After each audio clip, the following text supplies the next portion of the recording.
नमस्ते दोस्तों। स्वाध्याय की इस कड़ी में आज हम मनुष्य की परवरिश और ग्रह का सपना इसके बारे में हम जानेंगे। इस धरती पर हम इस ग्रह पे रह रहे हैं, तो ये कैसे एक सामूहिक सपना बना, जिसे ग्रह का सपना कहा गया है इस किताब में, जिसका स्वाध्याय हम कर रहे हैं द फोर एग्रीमेंट्स। पिछले स्वाध्याय में हमने जाना कि कैसे जीवन यानी प्रकाश के प्रकटीकरण से अन्य अरब रूप की अन्य अरब यानी अन्य प्रकाश जो बिंदु अन्य प्रकाशों की रचना हुई, जो उसी के सजीव उस जीवन या जिसे हम ईश्वर करते कहते हैं उसका ही सजीव रूप है। तो हमने दर्पण की बात की, धुआं सपना जो सामने हम जी रहे हैं, स्वप्न हमारा जिया जा रहा है, हम एक सपने में हैं, तो एक धुएं की भांति है। और दर्पण इंसान है जो अपने ही जो प्रकाश जिसने उसने अनुभूति की कि मैं स्वयं ईश्वर हूं और सामने वाला व्यक्ति भी ईश्वर है, लेकिन उसको ये अनुभूति या उसको ये समझ नहीं हो रही है। क्यों? क्योंकि उसके बीच में ये पर्दा, माया रूपी पर्दा, धुआं सपना आड़े आ रहा है। तो अब ये किस प्रकार से बना, ये क्यों हो रहा है इस धरती पर? तो यहाँ पर टॉपिक वही है कि मनुष्य की परवरिश।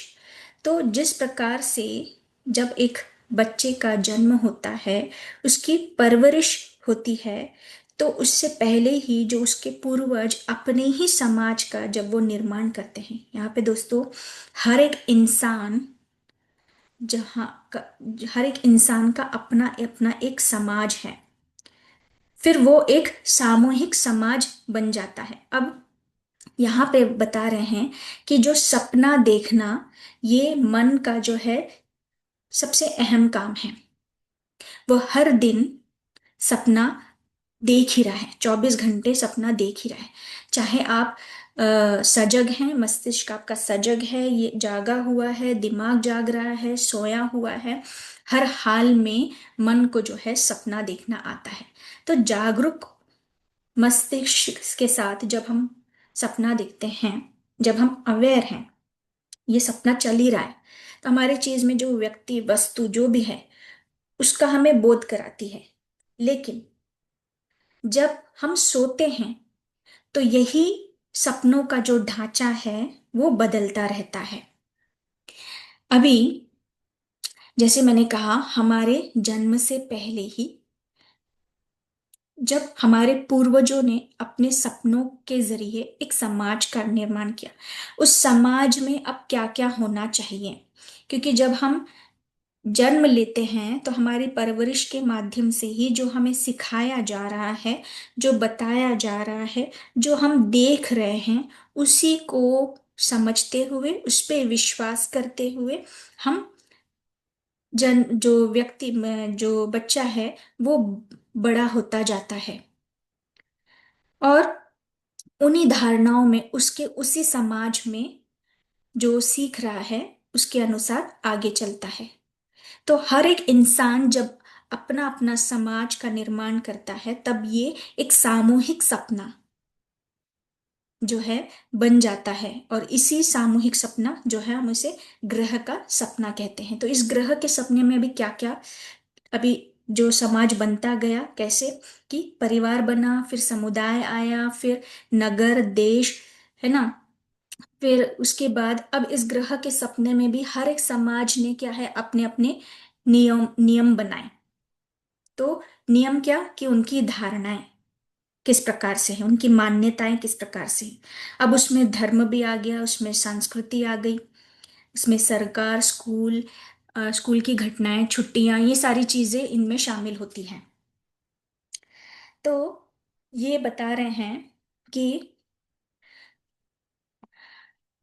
हमारे जन्म से पहले, हमारे जन्म या हमारे हमसे पहले जो जन्म लिए हैं लोगों ने, उन्होंने अपने एक सामाजिक सपना जो है उन्होंने बनाया और उसी सामाजिक सपने को देखना हमें सिखाया।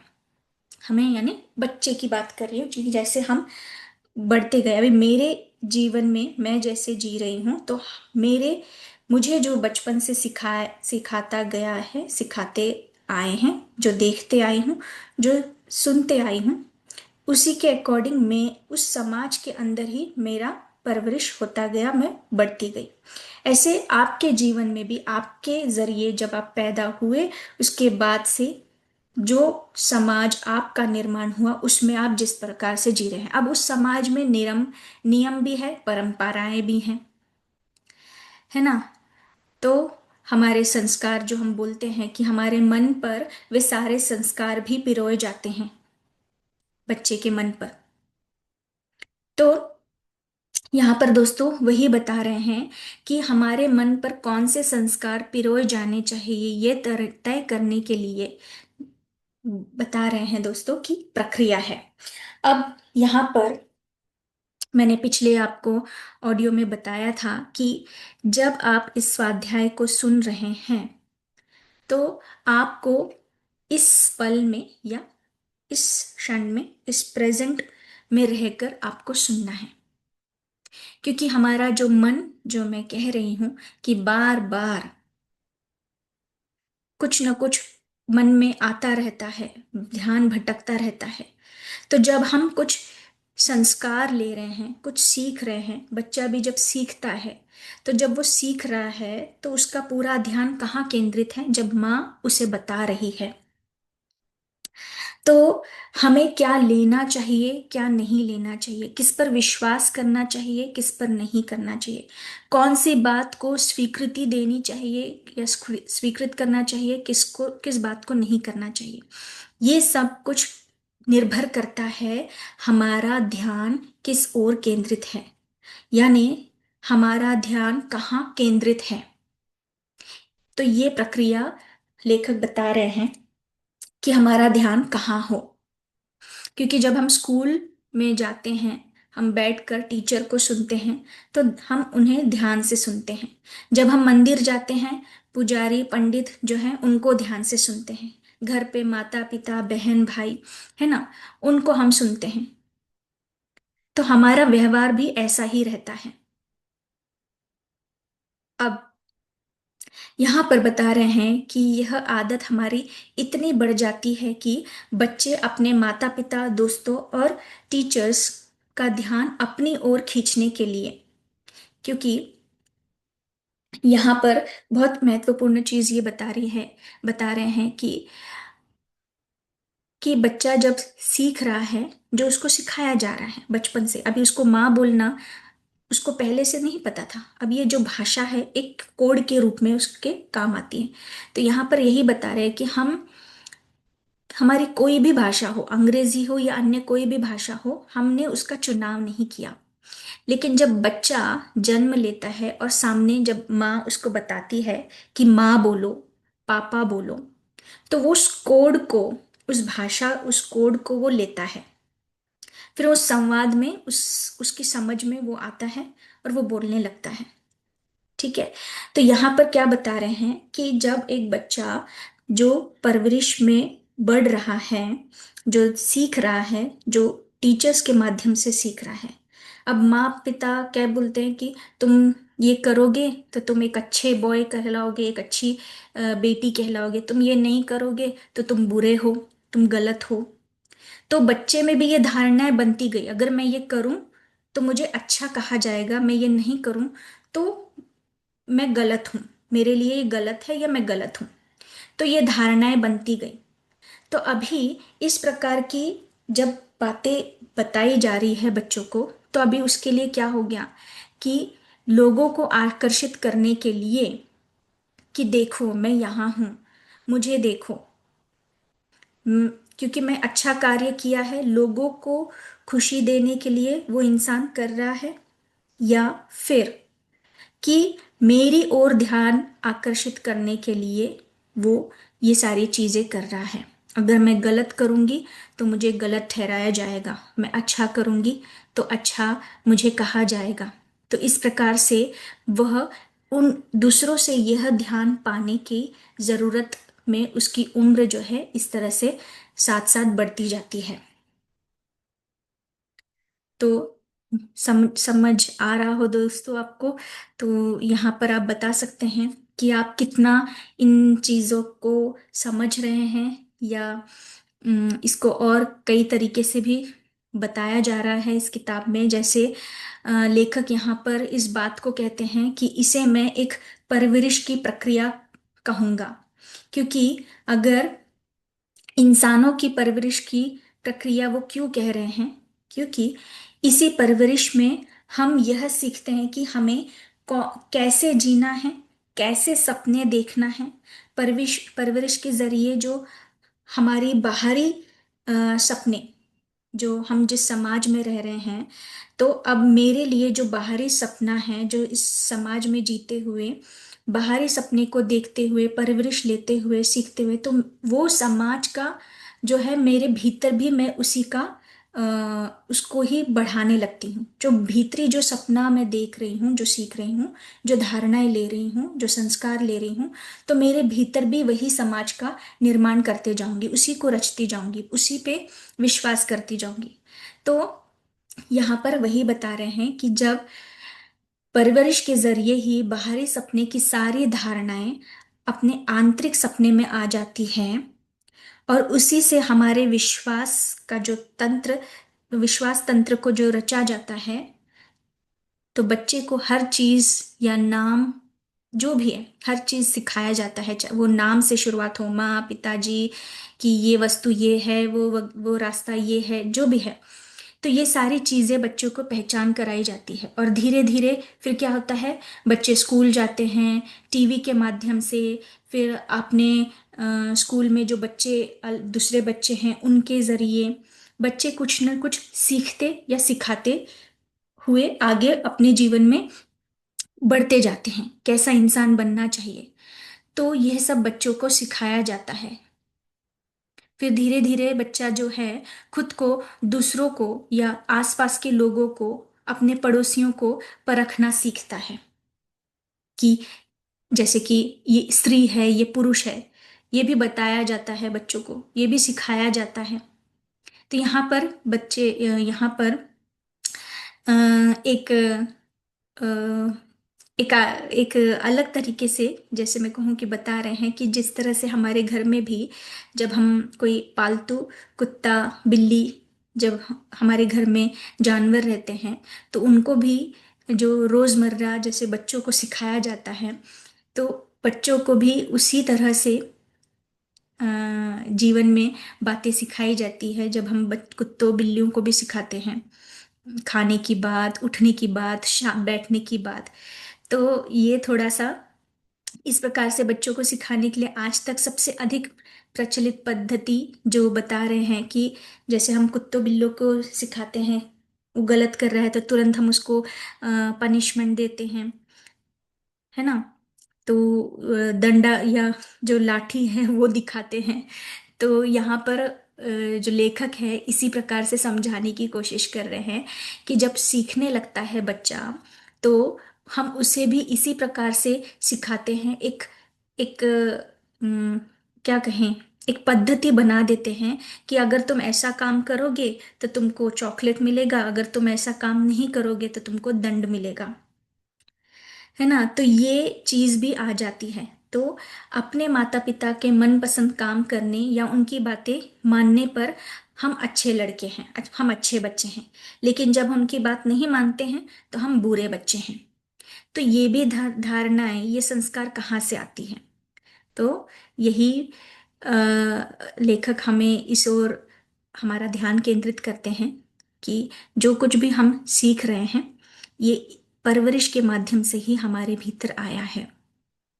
जो नियम को हम बांध बना कर बैठे हैं, ये नियमों को तोड़ना बहुत जरूरी है।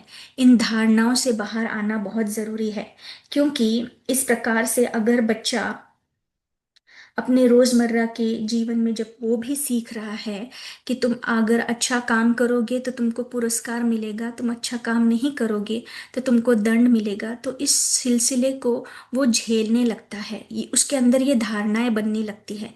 तो इसको तोड़ना बहुत जरूरी है, क्योंकि इससे बच्चा फिर अपने अपनी खुशी के लिए कार्य नहीं करता, वो सामने वाले की खुशी के लिए या मेरी ओर ध्यान केंद्रित, अपनी ओर ध्यान केंद्रित करने के लिए, ध्यान आकर्षित करने के लिए वो अच्छे कार्य करने की ओर बढ़ आगे बढ़ता है। और जब वो उससे वो अच्छा कार्य नहीं होता तो वो बच्चा अपने अंदर ही एक गलत भाव उसके अंदर पैदा हो जाता है कि मैंने गलत किया, मैं गलत हूं, मैंने सही नहीं किया। तो हाँ, तो लेखक यही कह रहे हैं कि इन धारणाओं को हमें तोड़ना बहुत जरूरी है, क्योंकि जब इस तरह से हम पद्धति को अपनाते हैं पुरस्कार और दंड वाली, जैसे बताया मैंने, तो उस बच्चे में एक भय का निर्माण होता है। तो इसका अर्थ यही है कि हम जब ऐसे भय का निर्माण होता है तो बच्चा जो है अपने असली स्वरूप, जैसे मैंने कहा, हम उसी मूल सचिव ईश्वर के ही अंश है, हम उससे दूर होते जाते हैं। वो भय में ही जीने लग जाता है, उन धारणाओं को ही अपना मान लेता है और ऐसे ही आगे अपना जीवन चलाने लगता है। तो अपने सच्चे स्वरूप से वो अपने आप को दूर करने लग जाता है, जब उस इसी समाज में, इसी धारणाओं में, इसी संस्कृति में, इसी संस्कार में जब वो आगे बढ़ता है। तो इसे तोड़ना बहुत जरूरी है, इसमें से बाहर निकलना जरूरी है। तो यही किताब हमें इन्हीं धारणाओं को परखने के लिए बता रही है कि आपको परखना है, क्योंकि इसी प्रकार से जब बच्चे के अंदर भय जो है जगह करने लगती है, तो उसका जीवन क्या बेहतर हो सकता है।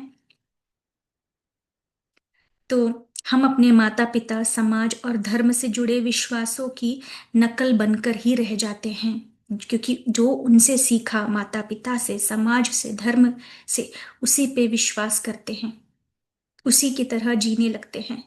तो परवरिश की इस प्रक्रिया के दौरान हमारी सारी प्राकृतिक और स्वाभाविक विशेषताएं जो है, हमारे मूल आत्मा का जो स्वरूप है या सत्य है, जो स्वभाव है, जो विशेषताएं हैं, जो कि प्रेम और प्रकाश, जैसे पिछले अध्याय में बताया है, हम उससे ओझल हो जाते हैं, उससे दूर हो जाते हैं, उसको खो देते हैं।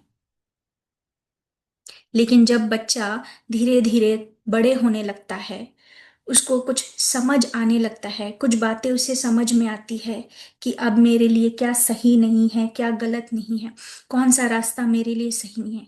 तो जब वो माता पिता की उन बातों से आजादी पाना चाहता है, तब वह ना बोलना सीखता है, नहीं, ये सही नहीं है, ये गलत है।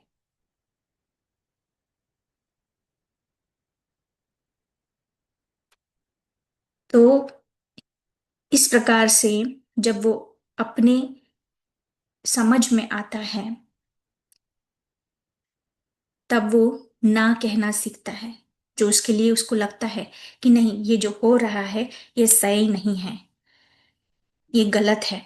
लेकिन जो हमारे बड़े होते हैं, जो हमारे माता पिता, वयस्क, जो उन्हीं धारणाओं में जीते आ रहे हैं, और जब बच्चा ऐसा बोलने लगता है तो वे उसे जो है क्या बोलते हैं, डराने लगते हैं या डांटने लगते हैं या सजा दी जाती है उन्हें, नहीं तुम ये गलत कर रहे हो, तुम माता पिता की नहीं सुन रहे हो। क्योंकि उसके लिए क्या हो जाता है कि जो बड़े, बहुत बड़े हैं, वो ताकतवर हैं, वो जो बता रहे हैं, अभी उनके अगेंस्ट तो मैं जा नहीं सकता। तो उन्हें, बच्चे को क्या होता है, धीरे धीरे फिर डर लगने लगता है कि अगर हम कोई भूल कर देंगे, उनकी नहीं सुनेंगे तो हमें सजा दी जाएगी। तो परवरिश का यह सिलसिला इतना मजबूत हो जाता है कि अपने जीवन में हमें अपने माता पिता, स्कूल, समाज के परवरिश की आवश्यकता ही महसूस नहीं होती। दरअसल हम स्वयं ही इसमें इतने प्रशिक्षित हो जाते हैं कि खुद ही परवरिश की धारणाओं के अनुसार अपना पालन करने लगते हैं। क्योंकि अब बच्चा जो है, जब वो नहीं बोलता है, जब विद्रोह करता है, और फिर उसके अंदर जब ये डर पैदा होता है, अब ये मैं समाज में जो पहले से सीखता आ रहा है, वो पहले से ही उसके अंदर मजबूत हो गया है ना। तो अब वो नहीं बोलना चालू कर दिया, उसने बोल सीखा, विद्रोह करने लगा, उसके खिलाफ जाने लगा। क्योंकि अभी उसे पता है कि अभी मुझे जो परवरिश मिली है, जो सिलसिला चलता आया है, उसके अनुसार अभी उसे लगता है कि अभी मैं जीवन जी सकता हूँ। जो सिखाया गया है उसी धारणाओं के अनुसार वो अपना पालन करने लगता है। उसी को वो प्रदान करता है जो सीखा है, मतलब उसी को वो आगे फॉरवर्ड करता है। जैसे कि अगर तुम ये काम करोगे तो तुमको पुरस्कार मिलेगा, तुम अच्छा नहीं करोगे तो दंड मिलेगा। तो उसी धारणाओं के अनुसार वो वो बच्चा काम करने लगता है। और जब वो अच्छा कार्य करता है तो खुद के लिए प्रशंसित होता है, खुद को पुरस्कार देता है, अरे मैंने अच्छा काम किया। लेकिन जब वो उसी से वो काम अगर गलत हो जाता है, कुछ बुरा हो जाता है, तो वो अपने आप को दंडित कर देता है। यानी वो खुद को ही बुरा कहने लगता है कि मैं गलत हूं, मैंने सही नहीं किया। तो यही सिलसिला चलता रहता है, क्योंकि इसी के वजह से हमारे अंदर जो बाहरी संसार में हम सीख रहे हैं, उसको ही हम अंदर अपने आंतरिक संसार में जीने लगते हैं। और जो बाहर हम कर रहे हैं, सपने में जो जी रहे हैं, जो सही गलत, वही हमारे भीतर जब हम अच्छा करते हैं तो बहुत खुश होते हैं, आनंदित होते हैं, और अपने आप से बहुत प्रशंसित होते हैं। लेकिन वही चीज जब हम गलत करते हैं तो अपने आप को बुरा कहने लगते हैं। तो आप बताइए दोस्तों, कि आपको इसमें से कितना समझ में आ रहा है? क्या आप इस ट्रैक से जुड़े हो? तो आप मुझे जरूर कमेंट में बताइएगा। क्योंकि आगे लेखक यही बता रहे हैं कि हमारी धारणाएं जो हैं, कानून की उस किताब की तरह हो जाती है कि जो हमारे मन पर शासन करती है। हम इस पर कोई भी सवाल किए बिना यह मानने लगते हैं कि इसमें जो लिखी बातें हैं, जो बता रहे हैं, यह स्वयं परखने के लिए हमें अपने परवरिश को ही आधार बनाते हैं, कि भले ही यह परखना हमारे अपने स्वभाव के खिलाफ क्यों न जा रहा हो, लेकिन इस परवरिश के दौरान हमें सारे नैतिक नियम जो सिखा दिए गए हैं या सिखा दिए जाते हैं, एक एक करके ये सारे नियम जो है बढ़ते जाते हैं, और फिर हमारे साथ साथ ये हमारे सपनों पर भी राज करने लगते हैं। तो जब हम इन नियमों के अनुसार ही बढ़ने लगते हैं, जो हम परवरिश से चलते आ रहा है, तो ये हमारा जो जीवन चल रहा है, हम उसी में रह जाते हैं। ये अच्छा है तो अच्छा सुनने को मिलेगा, ये बुरा है तो बुरा सुनने को मिलेगा, या मैंने बुरा किया, मैं गलत हूं, मैं बुरी हूं। उस भय में, उस गिल्ट में वो इंसान भाग दौड़ करता रहता है कि मुझे अच्छा कार्य करना है, मुझे सही, मैं अच्छा करूंगा तो लोग मुझसे खुश होंगे। लोगों को आकर्षित करने लगता है अपने कार्यों के माध्यम से। वो खुद की खुशी नहीं देखता, खुद के मूल स्वरूप को नहीं पहचानता, उससे कई दूर हो जाता है। तो इसी प्रकार से परवरिश की वजह से हमारे अंदर वो भाव आ जाते हैं, हम परखने लगते हैं कि इंसान को क्या करना चाहिए, क्या नहीं, हमें क्या सोचना चाहिए, क्या महसूस करना चाहिए, क्या नहीं। हमारी हर चीज जो है इसी न्याय व्यवस्था के अधीन हो जाती है, कि क्या नियम को, जब हम इसी नियमों पर चलते हैं, सही गलत, जो हमारे अंदर बैठा हुआ जज जो है, जो बार बार अपने आप को दोषी ठहराता है जब हम सही नहीं करते, अपने आप को दोषारोपण करने लगता है। क्योंकि वो बोध की जो भावना महसूस होता है, वो भावना दिन ब दिन इतना हमारा पीछा करती है कि हम अपने आप को ही दोषी मान बैठते हैं। इस भावना के चलते हमें ऐसा लगता है कि मैं तो किसी काम का नहीं हूं। तो यही कारण होता है दोस्तों, जब हमारे जीवन में कुछ ऐसी घटनाएं होती है जो हमारे हम चाहते हुए भी नहीं सही कर पाते हैं, तो हम उस परवरिश, उस धारणाओं की वजह से ही यह मान बैठते हैं कि मुझसे तो कोई कार्य हो ही नहीं रहा, मैं तो गलत ही हूं, मैं समझदार ही नहीं हूं, मुझ में बुद्धि ही नहीं है, मैं से किसी चीज के लायक ही नहीं हूं। तो इस वजह से वे खुद ब खुद अपने आप को एक जंजीर में जैसे बांध लेता है कि भीतर बैठा हुआ बार बार आपको जैसे कि टोक रहा हो, पिन कर रहा हो, सही कहाँ है, गलत कहाँ है, सचमुच किसी काम के हो या नहीं हो। क्यों लोग फिर आजकल इतनी एंजाइटी में, इतने डिप्रेशन में जा रहे हैं? क्योंकि हमारे विचार इतने प्रभावशाली होते हैं कि हम एक दूसरे की तुलना करने लग जाते हैं। ये आदत बन जाती है। तो इन सबको छोड़ना है, इनसे मुक्त होना है। आप अपने आप में इतना सक्षम हो कि आप हर एक चीज को कर सकते हो। उन सारी धारणाओं को जो बनाते आए हैं, एक एक करके तोड़ते आना है। तो हम, जैसे मैंने कहा कि ये बुक अपने आप में एक प्रैक्टिकल गाइडेंस है आपके लिए, कि आप उन सारी धारणाओं से मुक्त होते हुए अपने जीवन में जरूर परिवर्तन या जरूर रूपांतरण देखेंगे। तो हमारे ये जो विचार इतने प्रभावशाली होते हैं कि कुछ सालों बाद हमारे सामने एक नई कार्य प्रणाली आती है, उसके अनुसार हम अपने जीवन का निर्णय लेने लगते हैं। तब हमको महसूस होता है कि जो हमारी पुरानी धारणाओं ने अब भी हमारे जीवन को कितना नियंत्रित रखा है,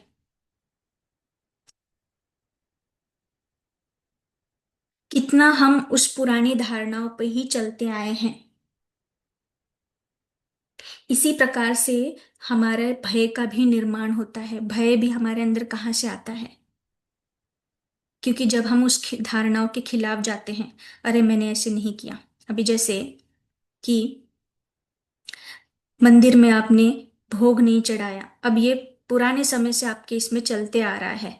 अभी किसी दिन आपने भोग नहीं चढ़ाया, आपकी वो धारणाएं बनती, अरे मैंने भोग नहीं चढ़ाया मंदिर में देवताओं के सामने, तो मुझे तो पाप होगा, मुझे पाप लगेगा, मुझे दंड मिलेगा, भगवान मुझसे नाराज हो जाएंगे। क्या वाकई ऐसा होता है?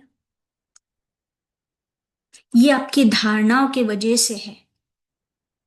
वो कंपन जो आपकी धारणा बनी हुई है काफी समय से कि मैंने भगवान को भोग नहीं चढ़ाया तो ये दंड लगेगा, ये पाप है, भगवान मुझसे रुष्ट हो जाएंगे। तो ये जो भाव आपके अंदर निर्मित हुआ, इसका कंपन ही आपको वो सजा दिलाएगा। ईश्वर नहीं दिलाता, आपके भाव, आपकी वो सोच, आपकी वो भय जो आपने बनाया हुआ है। तो हमें इस धारणाओं से मुक्त होना है, इसके विरुद्ध रहकर हमें कार्य करना है। क्योंकि आपके भीतर जो भावनात्मक घाव सामने आ जाते हैं, तो आप प्रतिक्रिया के तौर पर उस भावनात्मक जो है विष को, उस पॉइजन को आप पैदा करते हैं। और उसकी जो कंपनता होती है, क्योंकि देखिए दोस्तों, ये हम हर चीज ऊर्जा है। कंपन से, ऊर्जा से हमारे जो सोच विचार भावना, उसकी एक कंपनता है। जो आप छोड़ रहे हैं वही लौटकर आपको मिलती है। तो आप भय की कंपनता है तो आप भय में ही जियोगे, आप उस डर में ही जियोगे। तो आपको अपनी धारणा के विरुद्ध किया गया हर कार्य जो है, आप ऐसे सोच बैठते हैं कि मैंने गलत कर दिया है, इस तरह से मैंने नहीं किया, तो आप इनसिक्योर फील करते हैं, असुरक्षित महसूस करते हैं। चाहे आपकी वो धारणा गलत हो, जैसे मैंने अभी आपको कहा भगवान को भोग नहीं चढ़ाया, ये आपकी एक धारणा हो गई कि मुझे पाप चढ़ेगा, दंड लगेगा, भगवान रुष्ट हो जाएंगे। ठीक है, उसका भय आपके भीतर आप असुरक्षित महसूस करते हो, उसी कंपनता में रहते हो, तो हमें धारणाओं के विरुद्ध रहकर आ, कार्य करना है। ये पुरानी धारणाओं को छोड़कर हमें आगे बढ़ना है। आपकी धारणाएं चाहे कितनी भी गलत हो, लेकिन उसके अनुसार कार्य करने पर देखिए आप सुरक्षित महसूस करते हैं। अगर आपकी वो धारणाएं गलत है, ऐसा मान बैठना, तो गलत होने के बावजूद आप सुरक्षित महसूस करते हैं। लेकिन यहाँ पर क्या बता रहे हैं कि ये जो प्रतिक्रिया, आपकी जो भावनात्मक प्रतिक्रिया, इस प्रकार से जब बात बाहर आती है, आप उसी पे विश्वास करने लगते हैं और उस धारणा के विरुद्ध जाकर आप कार्य करते हैं, तब आपको लगता है कि मैं असुरक्षित हूं। जब आपको मालूम है, लेकिन ये बताने की कोशिश कर रहे हैं कि अगर वो धारणाएं आपकी गलत भी हो,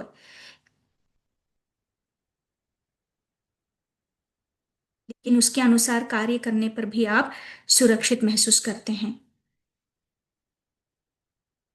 इसीलिए यह जरूरी है कि हमारे भीतर अपनी धारणाओं को चुनौती देने का साहस हो, कि मैं इसके विरुद्ध कार्य करूं। जो पुरानी धारणा है, जो गलत है, इसके विरुद्ध काम करूं, तब भी मैं सुरक्षित हूं। क्योंकि भले ही हमें पता है कि इन धारणाओं को हमने स्वयं नहीं चुना है, लेकिन फिर भी, क्योंकि जो पहले से चलता आया है, ये आपका चुनाव नहीं था। ये आप देखते सीखते बचपन से जो परवरिश संस्कार मिलते गए हैं, उसके अनुसार कार्य करते आए हैं आप, है ना। तो फिर हमारे भीतर उन सबको आपको नकारने का साहस नहीं होता, तो हमें उसको नकारना है। जब आपको पता है कि ये धारणा गलत है, ये सही नहीं है, ये मेरी जो मान्यता है ये सही नहीं है,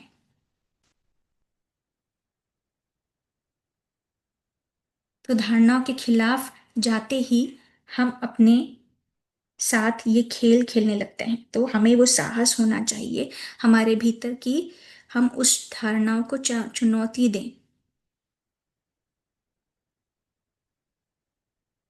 हमारी जो पुरानी धारणाएं हैं, तो दोस्तों, आपके जीवन में भी आप देखिए ऐसी कौन सी पुरानी धारणाएं हैं जो आपको लगता है कि अभी तक मेरे घर में ये चलती आ रही है, जो सही नहीं है, तो उसे तोड़ना होगा।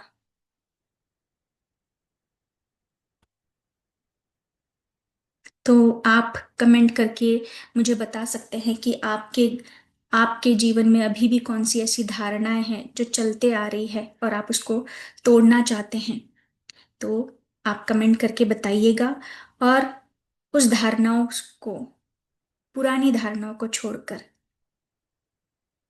हमें नई धारणाओं में आना है। हम आगे और जानेंगे। तो कमेंट में जरूर बताइएगा दोस्तों कि अब तक अभी भी अगर आपके घरों में कोई पुरानी धारणाएं चल रही है जो सही नहीं है, तो कहिए कि मैं उसको तोड़ती हूं या मैं उसको तोड़ता हूं। तो आगे हम और जानेंगे।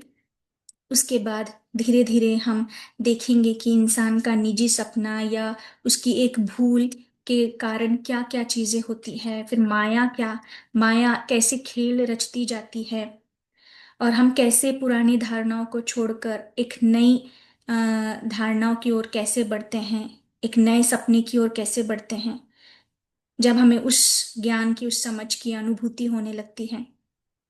तो हम धीरे धीरे जानेंगे कि किस तरह से अपने ऊपर हमें कार्य करना है। तो बने रहिएगा दोस्तों। नेक्स्ट स्वाध्याय में हम मिलेंगे। धन्यवाद।